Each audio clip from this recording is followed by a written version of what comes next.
Hey, everyone, ladies, gentlemen, non-gender conforming individuals. Welcome back. We are on the second chapter of Mad Love by Cadigan and Paul Dini today. Let's see, I'm seeing in the chat PGBQW. I don't know why I tried to pronounce the Q as a key. Saying they missed the last stream and asking if they missed much.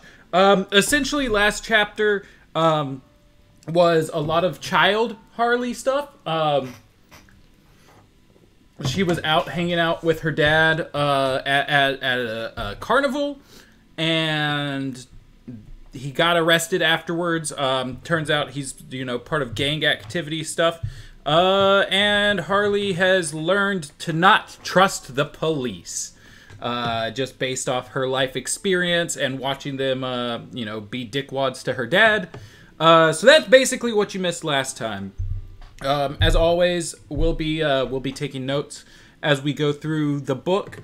Last time I tried to take the notes after the chapter, but I think with the way that the chapters are set up, how long they are, it's going to be easier to not miss things if I take them during the chapter.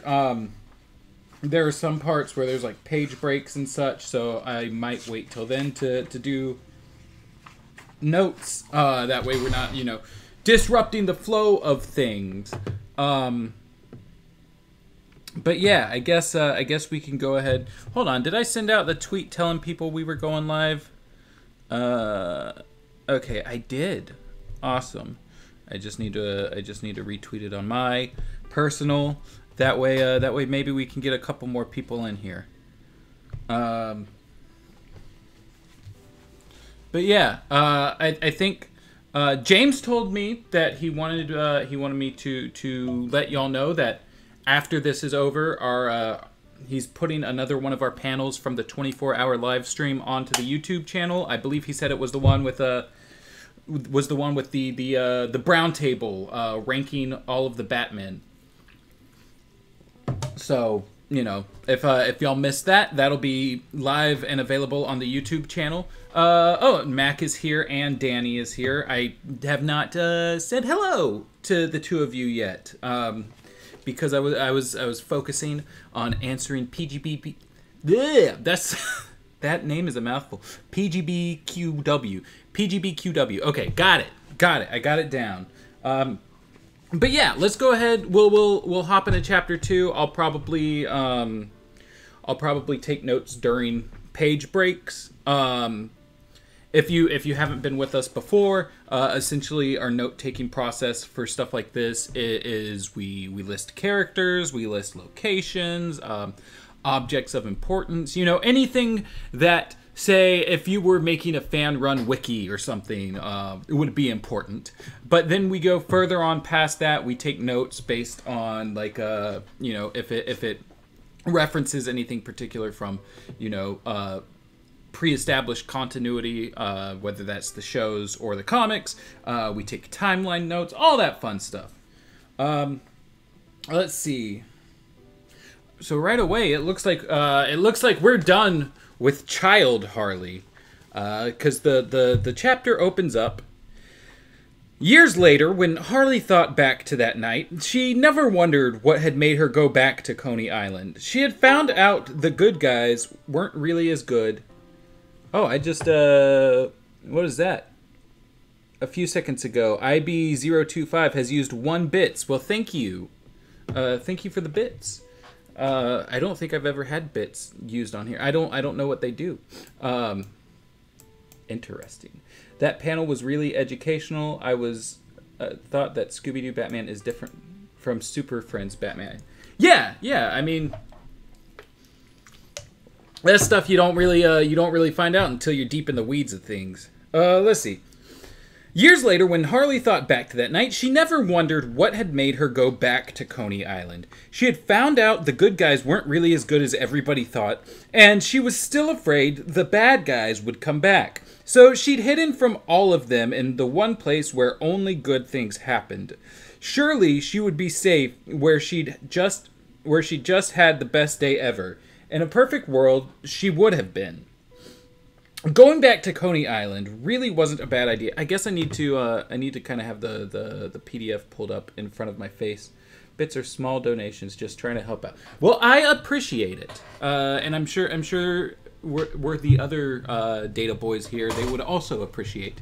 But yeah, I gotta move off my stream window to my PDF window. That way I can, because the PDF is not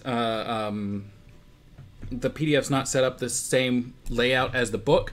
As y'all can see on the PDF, like, see how, you know, we get the 2-page breaks in just the 1 page. In the book, the second page breaks not until like over here. So I got to be able to switch things so y'all can read along if that's what y'all like to do. Now, where was I? Going back to Coney Island really wasn't a bad idea. It would never have occurred to the cops that she'd go there, not at that hour. The thugs who had turned up her father wouldn't have thought to look for her there in a million years. Thinking was not their strong suit. But they were really good at following. They followed Harleen to Coney Island, one of them on the subway, the other in a car, because they were sure she would lead them to where Slick Nick had stashed the haul from the nightclub safe. The payoff they felt was rightfully theirs. It only made sense. Now that Slick Nick was busted, he'd want to make sure the stash was safe. Naturally, he would send his daughter, his 7-year-old daughter, at 3 a.m.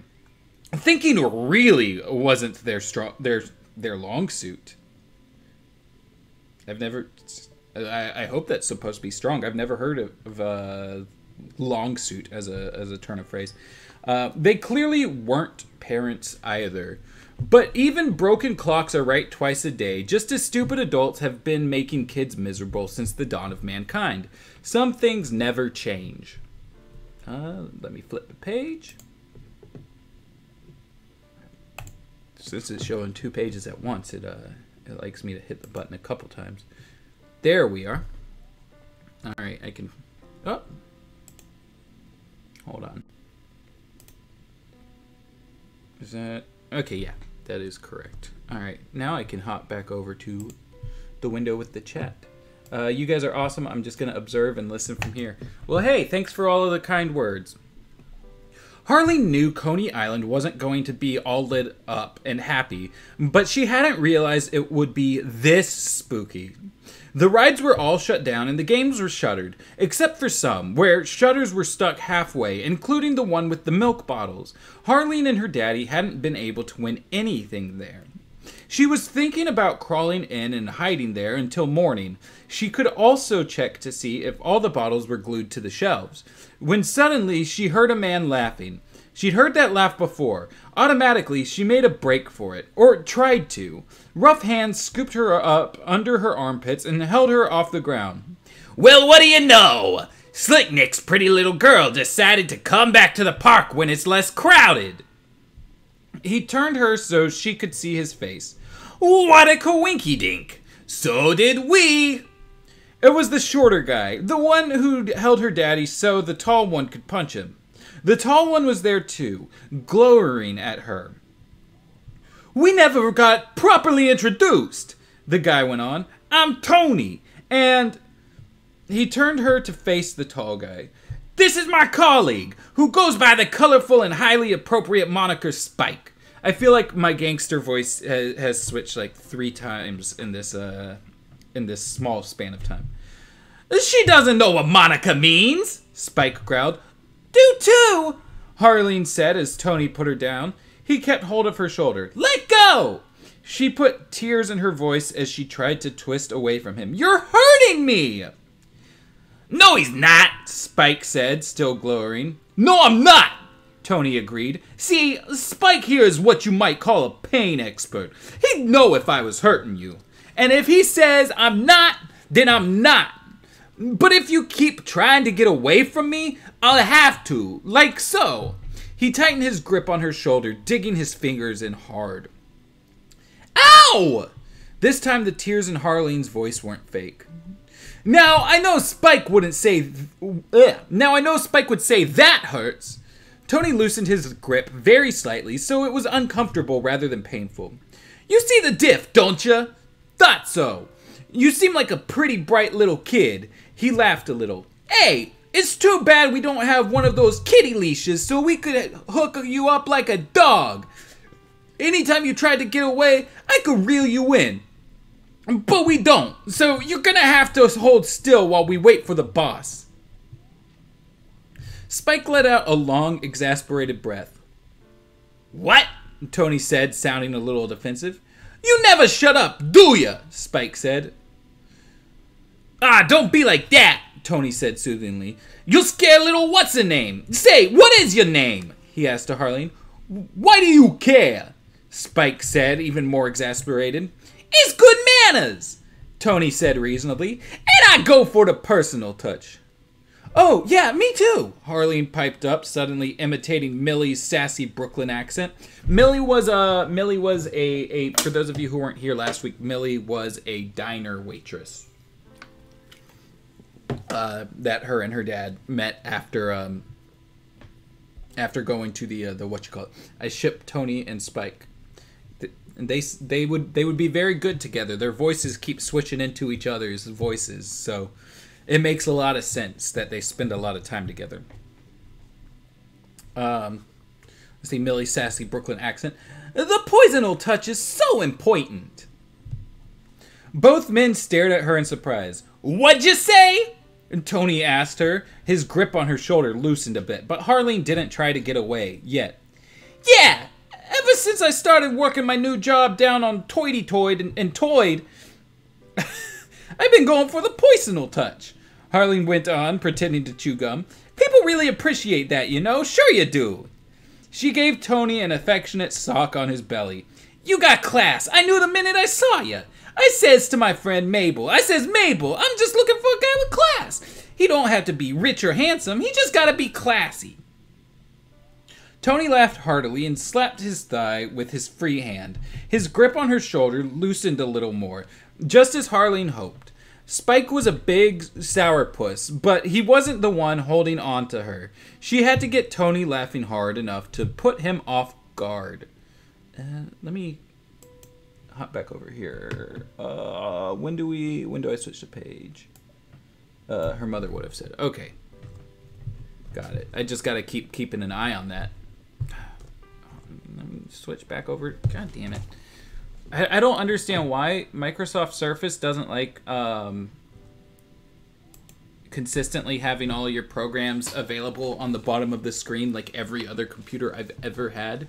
And so you gotta like, if you're on full screen on one thing, you gotta like hit the start button and have your mouse down at the bottom all at the same time. Oh shit, I left that you don't need that highlighted. I'm not trying to drag your attention to it.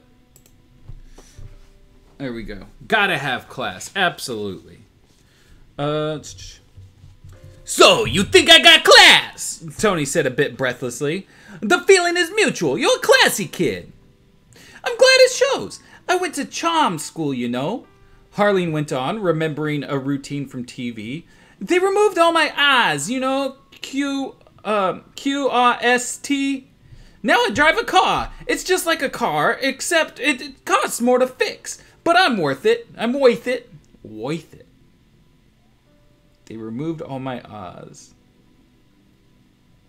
Oh, QR. Okay, got it. Got it. She's trying to say that she doesn't have the letter R anymore. Okay. And Tony was laughing even harder. And he was leaning on Harleen's shoulder more than actually holding it now. Spike looked like he wanted to slap her if she could shift around so that when he pulled away from Tony, he would lose his balance and fall into Spike.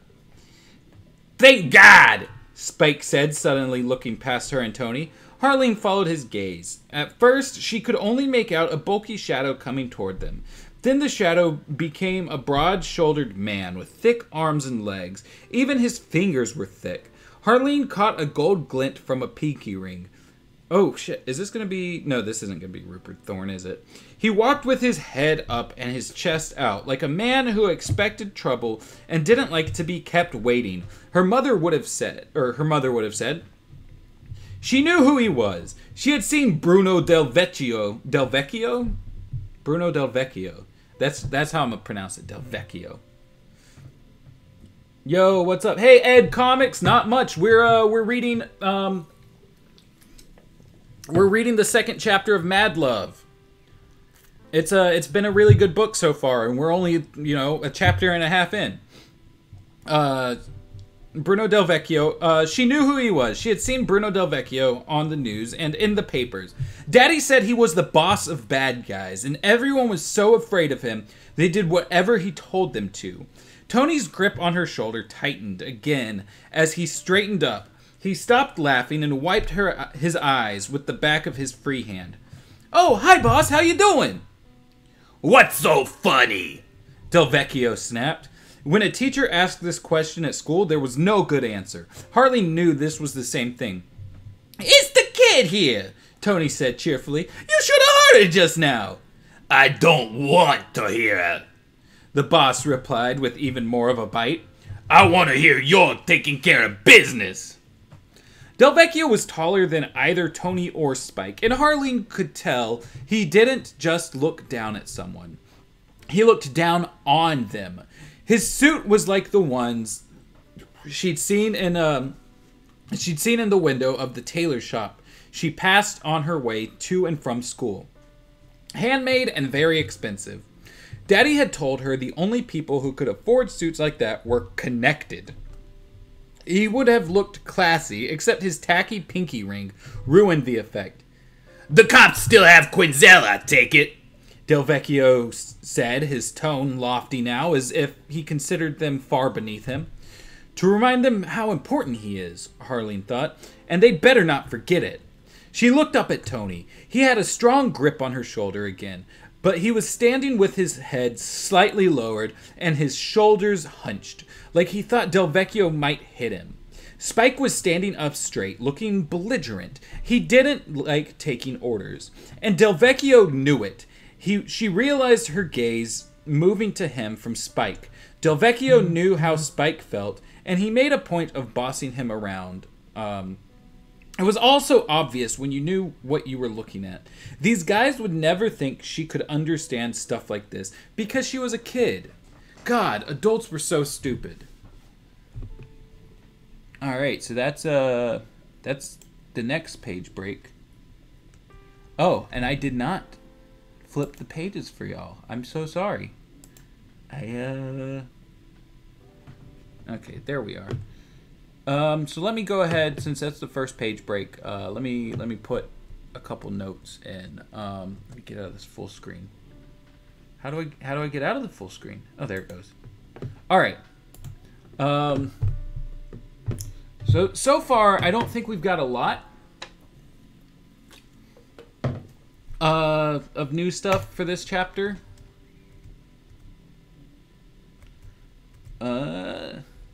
Let's see. So we got that the guys that beat up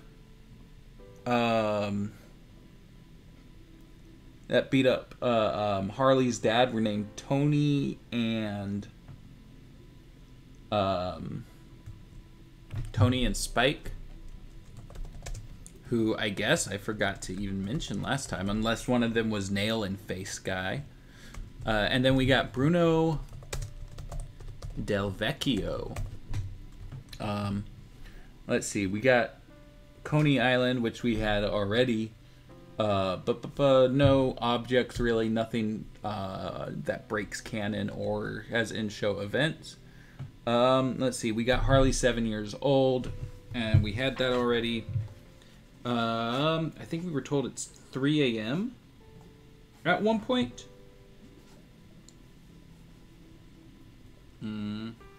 Yes, at 3 a.m. That's on page 16.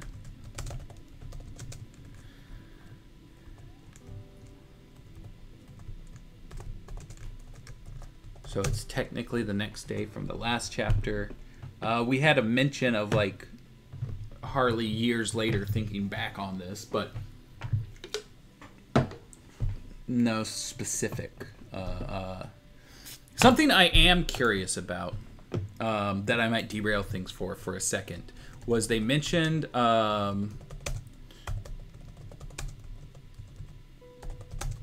kid leashes. which I remember kind of being like a newish thing around like, 1919. I remember that being like a big thing like around like 2010. So I was curious about that. But I guess 1919 is the answer. Let me pop this back onto full screen for you guys. Oh, why is it not? Why is it? Oh, why is the there it is. Let's do that.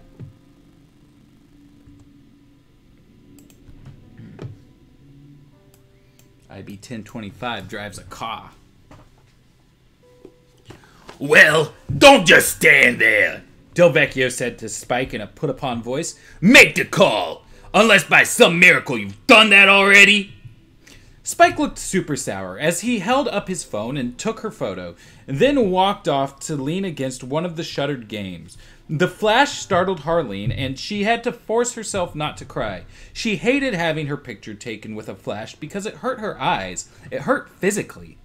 Harleen had told her daddy always to warn her if he was using a flash so she could look away. Daddy had said it was smart to look away from any camera flash. Now all she could see were big colored blotches in the dark. She got so distracted trying to blink them away and readjust her eyes to the night that she forgot to pay attention.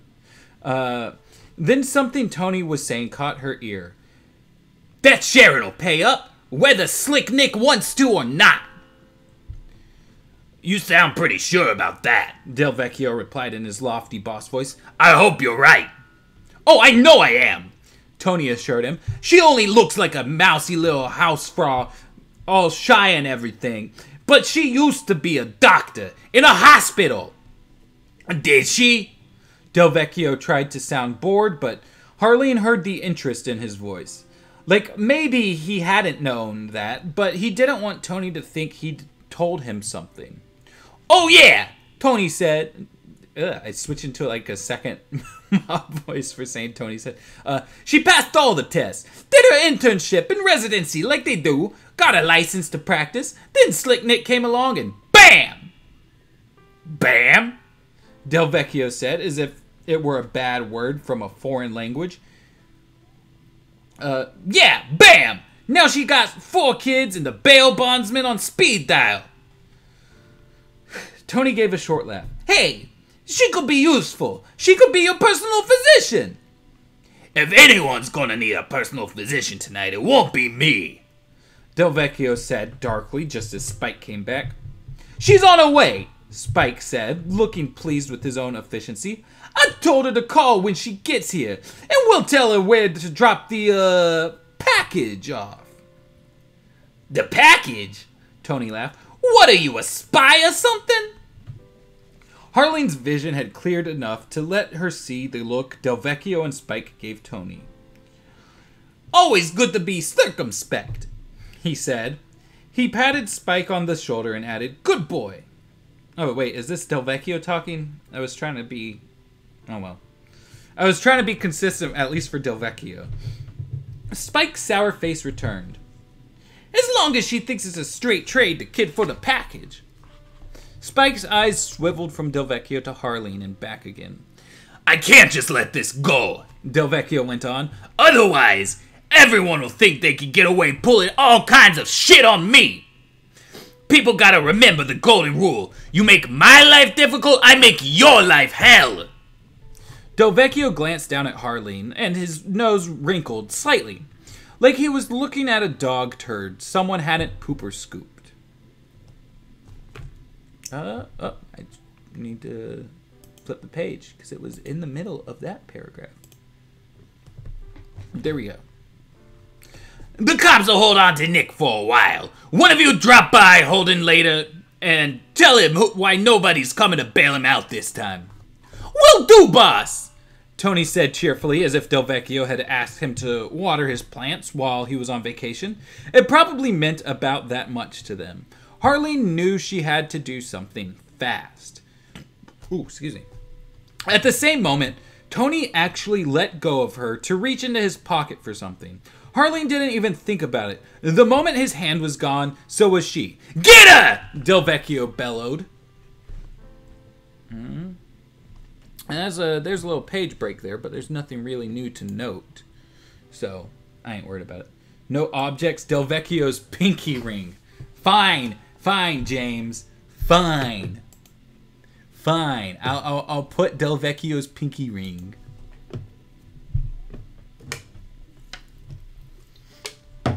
Ugh.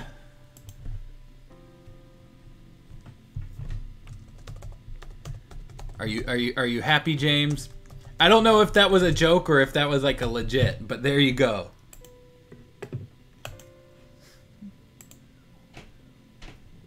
Oh, let me put that back on full screen now.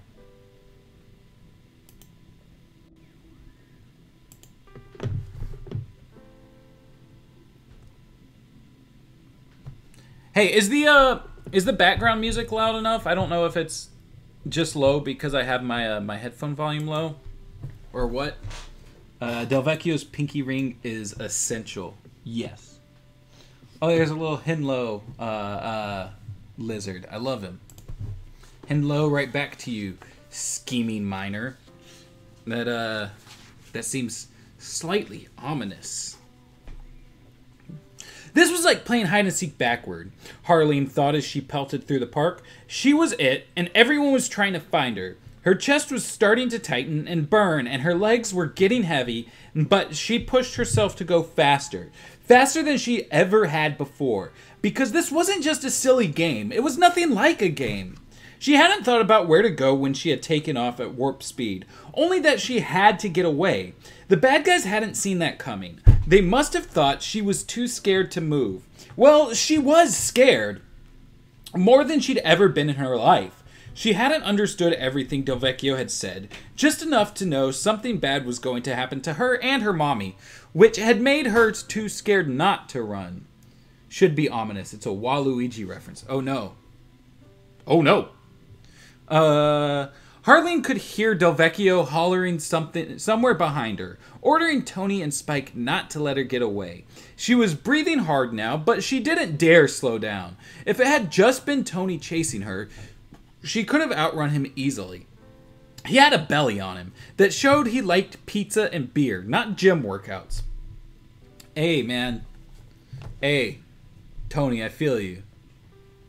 That's about where I am. I've been. I don't know how many of y'all saw the progress post, but I've been working out a little bit. I don't know if any of y'all remember those 8-minute abs videos from back in the 90s. But I've been doing that, and they had like a whole program for like legs and buns and arms and stretching and yada yada. So I've been trying to do all of that.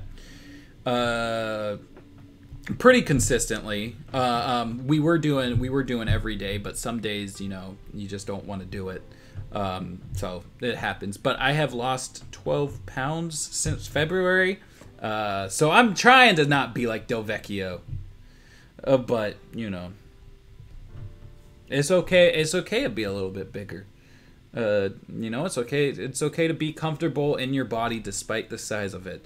But me personally, I've just had weight issues my whole life, and I'm not comfortable in a bigger body. So I wanna get back down. I wanna get back down. I was like 180 something like a year or two ago, and that'd be kind of cool.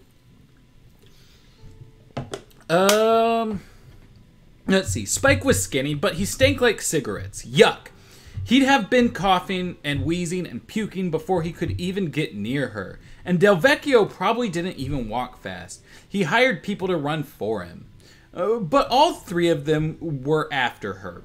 They could split up, surround her, trap her, unless she could find a way to get around them or under them or something. The problem was she didn't know the park very well anymore. She wasn't even sure where she was right now. Nothing looked familiar. Her heart was pounding so hard and loud it almost drowned out the sound of her gasping for breath. Worse, it seemed to be getting even darker And there were fuzzy colored patches in her vision, like she saw when her eyes were closed. But she couldn't close her eyes, and she couldn't stop. Harleen tried to push herself to run even faster, but her legs felt awful heavy, like they had after she'd proved to Benny, who lived on the ground floor, that she could run up and down the stairs half a dozen times when he'd bet her $1 she couldn't. And then the crumb bum had refused to pay up. And despite her efforts, Harleen felt herself slowing down. If she couldn't run, she had to think. The park was big, but it didn't go on forever. If she kept going, she was bound to come to a fence or something. She was good at climbing fences. She might get over the fence and out before those guys even knew it. They'd be running around, searching the park, never knowing she wasn't even there anymore. Except Mommy wouldn't know either. Mommy was on her way, and they were going to do something bad to her. She had to find Mommy first so they could both get away.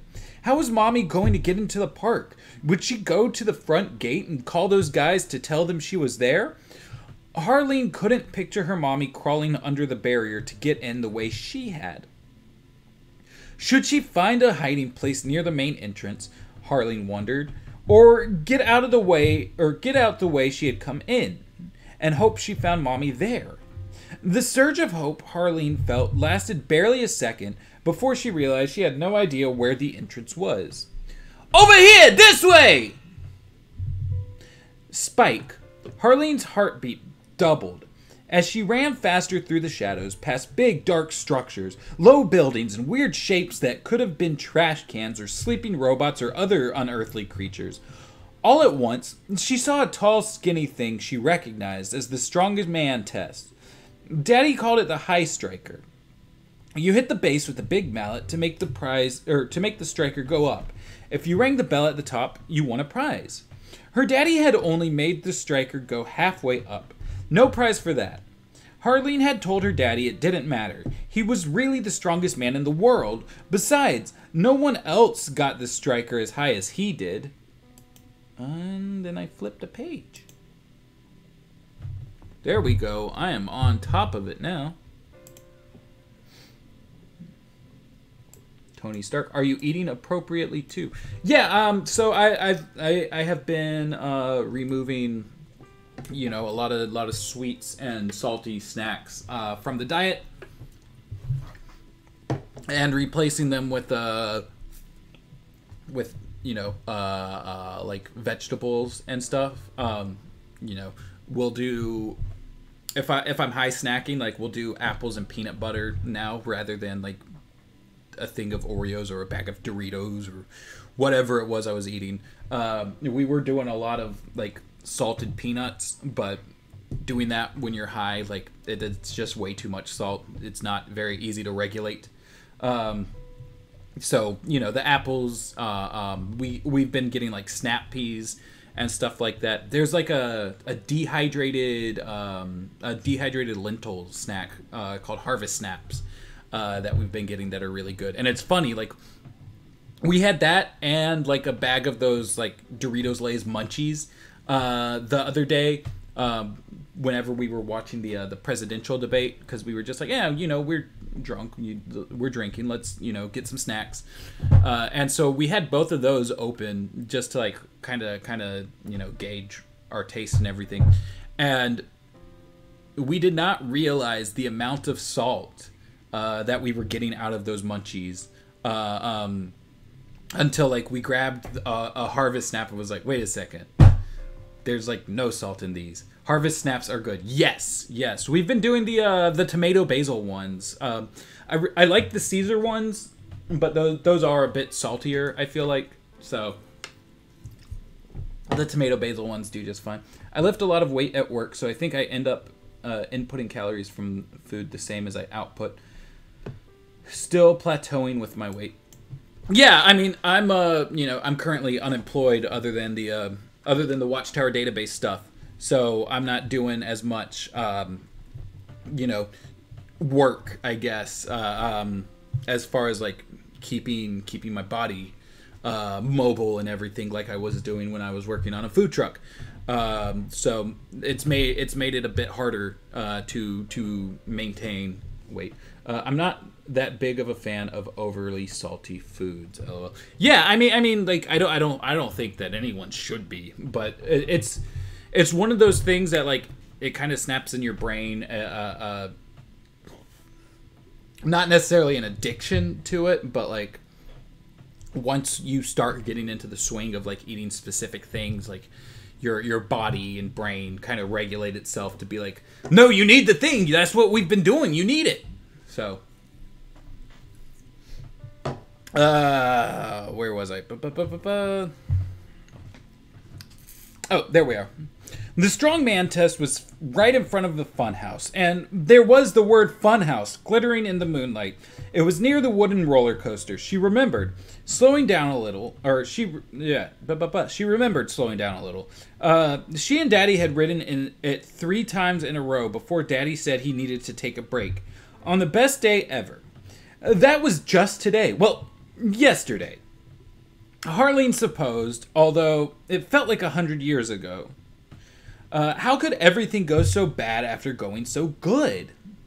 Harleen remembered what her daddy had said about the roller coaster lattice being good camouflage. That probably worked even better at night, she thought, and headed toward it. She wasn't sure how to get inside the lattice. There had to be a way, though.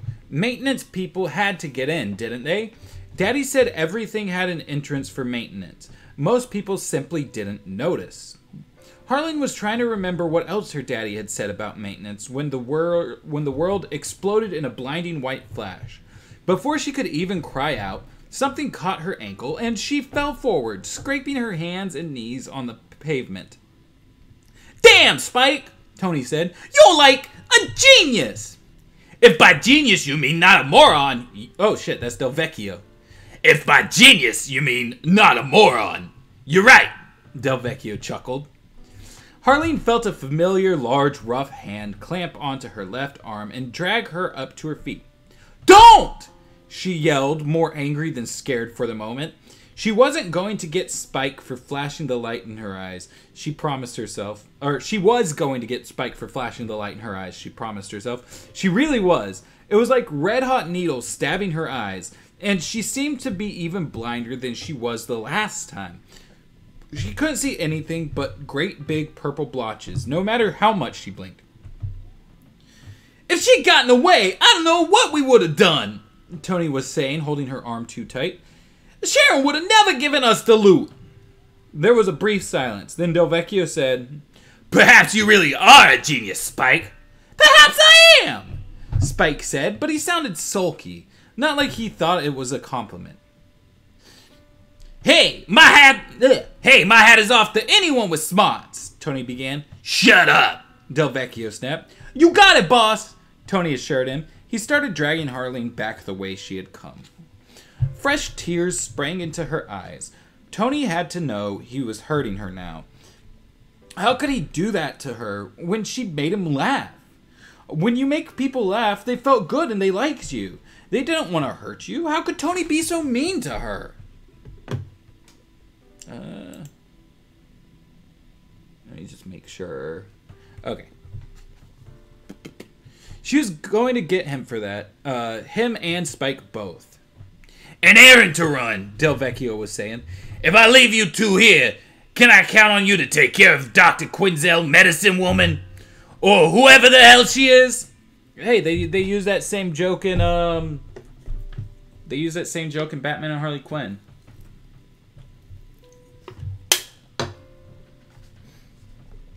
"Hey, we always take care of business," Tony said proudly. But Spike was talking over him. "Consider it dead, boss. You want us to take care of the brat, too?" "Absolutely not," Del Vecchio replied. "I want her alive and in good condition when I get back." Harleen still couldn't see, but she felt him examine her knees, then her hands. "The man I'm bringing with me is what you might call a connoisseur of the beauty of youth. Particularly in those magic single-digit years. He'll pay top dollar for merchandise in good condition." Del Vecchio chuckled. "He can afford it." Jesus fucking Christ, that's dark. Jesus fucking Christ.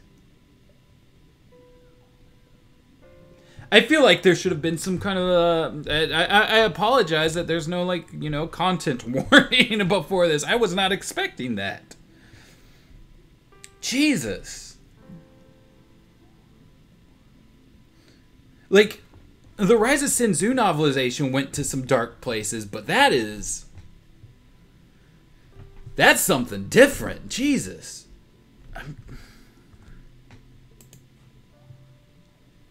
Wait.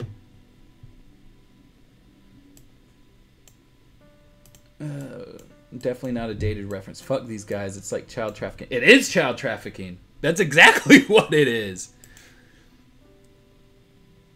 Oh, Jesus Christ.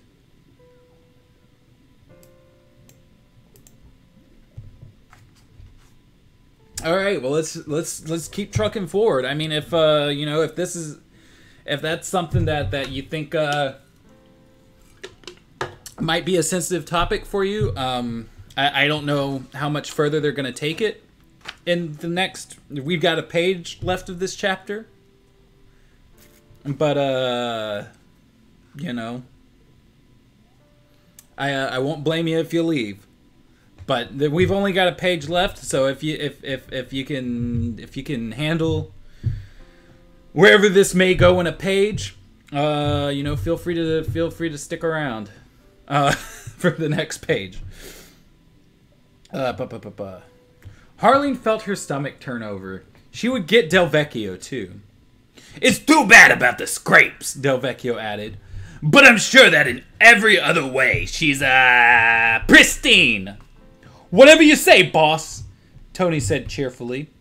Harleen's vision cleared in time for her to see Del Vecchio walking away in a boss man strut. I will get you, she thought at his back. Even if it takes 20 years, I'll pay you back for ruining my best day ever. Boy, am I glad he's gone, she said in her tough Brooklyn cookie voice. Talk about a buzzkill. That guy just doesn't know how to have a good time, am I right? She poked Tony's middle with her free hand. She was starting to lose all feeling in the arm he was holding. Right? You know I'm right, don't you? Tony laughed, but not as much as before. She needed better material. Hey, you think maybe he was raised by a family of eggs? Harleen went on, and that's why he's not cracking up. Tony sat her down on a bench near the strongman test, but kept a tight grip on her arm. She couldn't even feel her hand anymore. Let me flip the page.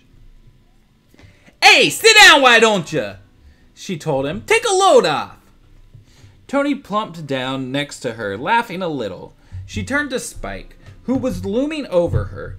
Inspiration struck, and she tried a slightly different voice. Can we talk?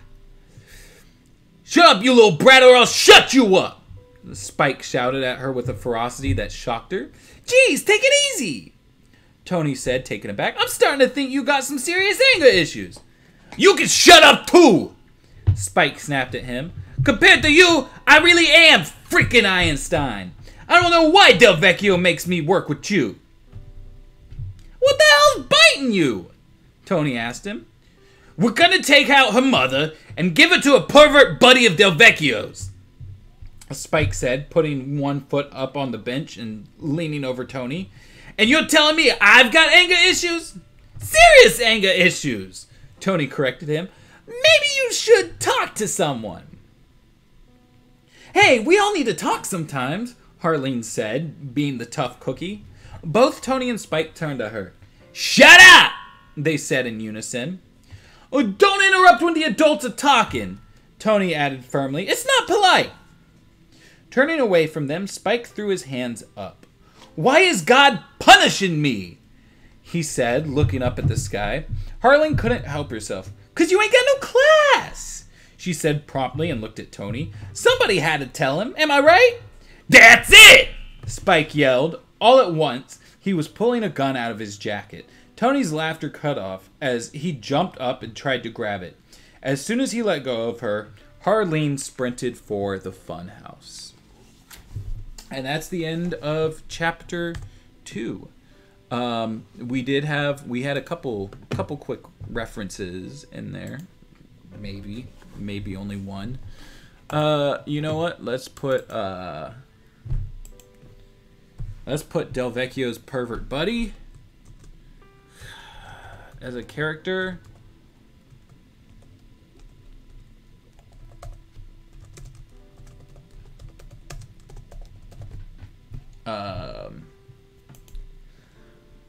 We had a Dr. Quinzel medicine woman reference.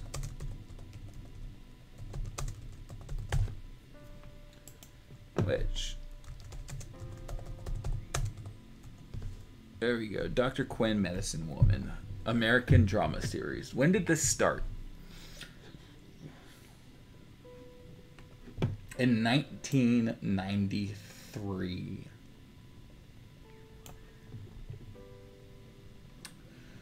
Well, that complicates some things.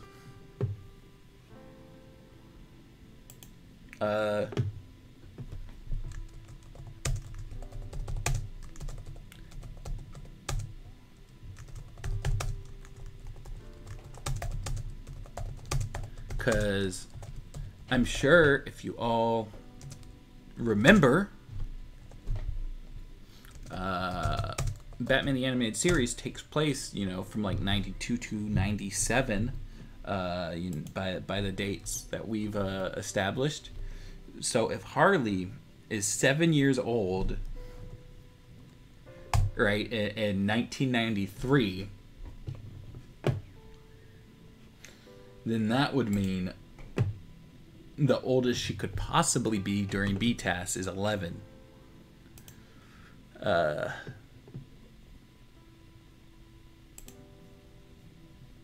Which, like, I'm sure we could always say, like, hey, you know, it's pop culture works different in that world, blah, blah, blah, blah, blah. But that's a pretty loose thing. So, I don't know.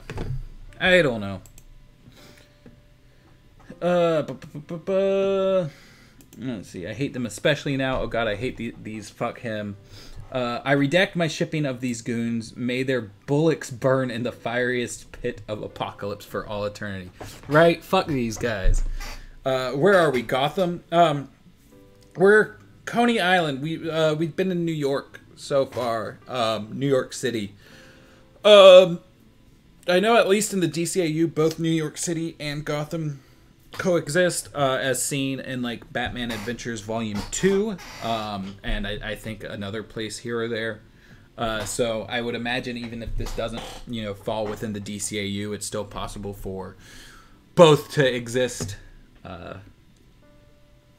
Assuming Batman is not like active right now. Yeah, I mean, so from what I understand, Harley's like 28 when she, you know, becomes Harley Quinn. So if she's 7 right now, this would be like 20 years before that. So Batman probably wouldn't be active. Cliff notes: Tony and Spike are prime assholes. Oh no, it's a Simpsons-esque floating timeline.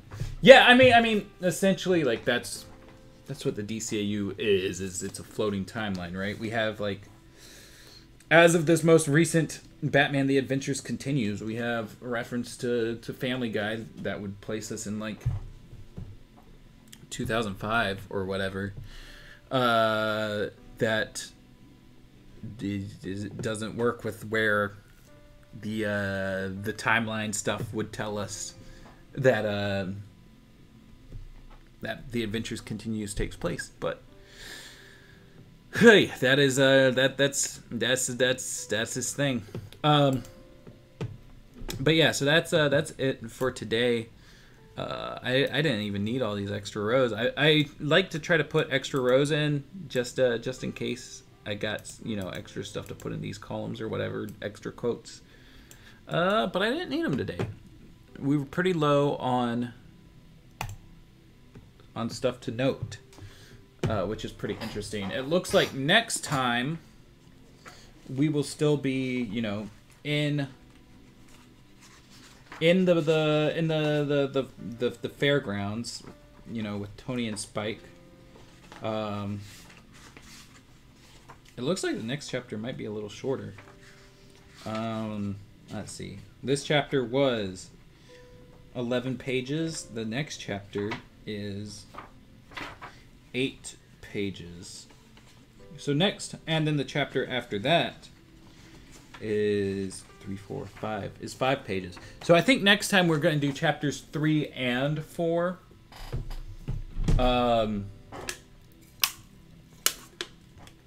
But yeah, typically hold on.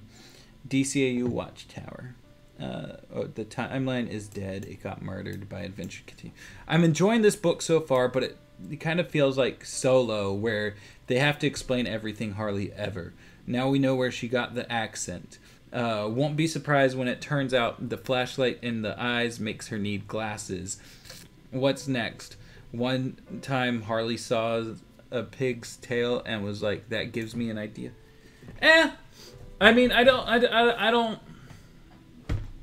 know. I don't mind that kind of stuff, right? Like, I think there's a difference between, like, you know, doing a book and doing a movie, and like kind of explaining stuff. Like the movie, it's more like the prime purpose was just to explain, like, hey, these are the reasons that things are happening that you never needed answers for. Whereas this book feels like it's giving its own story and then being like, also these things. I think novels like to try to explain this kind of stuff. Yeah. Basically. But yeah, that's basically it for today. Like I said, James said he's putting up the brown table. He's putting up the brown table panel today. In just a second. I just never cared where any of this stuff came from, but I guess that's why the book exists. I mean, like, I don't think it's about where it. I don't think it's about where it came from specifically, as instead, like, if you're going, you know, to tell like a Harley as a child thing, that it makes sense to, you know, add these things in. But yeah, that being said, my fiance and I were talking about going out for a bike ride today, so I think we're about to go do that. Like I said, James is doing that brown table video is going up in just a little bit. I had an idea, and I haven't run it past James and Ted yet. But since James is here, I might as well, you know, throw that idea out here. But I might hop back in and stream, like, over the weekend at some point, just like a randomly going through old DCAU websites kind of thing. Because we've been trying to figure out, like, when would be a better time to stream, get, you know, and see what audience numbers look like and stuff. So I might do like a late afternoon, like, hey, let's hang out and do these DCAU websites kind of thing, just to see if that affects you know, the numbers of the audience, stuff like that. So if I'm doing that, I'll try to figure out a scheduling for it or whatever. But it just makes sense that, like, you know, obviously we don't really want to, like, move this stuff around. That's like the things we do every week until we know for sure that the times work better. So doing something that's not our normally scheduled content seems to be probably the best way to test those theories out. Going to put Wayback Machine to good use. Yes, absolutely. Oh, I love doing Wayback Machine. And James says it's cool with him. So I guess we'll figure it out. Maybe that's something that that like multiples of us can, like me and James, or me, James and Ted, or me and Ted, or whatever. Like, because I think we still have all those different layouts we used for the 24-hour stream. So that could be a fun thing to do. But yeah, I'm gonna go ahead. I'm gonna start getting ready to go bike riding. Y'all have a wonderful day, and I will see y'all, you know, online wherever you see me. Twitter, Discord, Instagram. I'm not in the video that James is about to put up, and I'm not in the video on Sunday. I am working on a Halloween video, though. So that will be coming soon on Halloween. You will see me on that. But yeah, y'all take care. Have a lovely rest of your day, and I will see y'all when I see ya. Goodbye.